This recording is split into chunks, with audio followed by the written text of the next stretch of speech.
Do you cook a lot? If so, you've probably already noticed that out of all the kitchen appliances, the stove is the one that gets dirty the easiest. This is due to the fact the stove is the place where we heat and prepare our food, and sometimes food falls out and onto the stovetop. Fried dishes, for example, end up making it even dirtier. Because of how easily it gets dirty, it's best to just go ahead and clean it every time you use it. We're going to teach you a very easy tip that only calls for one item you probably already have in your house: a bar of soap. Although we don't normally use bar soap in the kitchen, it's a great way to clean the stains, grease, and burnt food off your stove. You can use any brand of bar soap. Begin by wetting the burners and then rub them with the soap. Wait a few minutes. Now wipe the burners with steel wool until they are clean.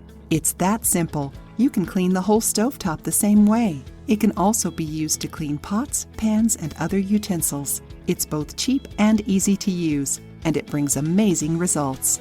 If the burners are still dirty when you're done, you can boil them for 10 minutes in a mixture of water, vinegar, and detergent. Adding salt to the water is optional. After soaking them in the hot water, clean as before. Did you like this tip? Try it at home and tell us what happens.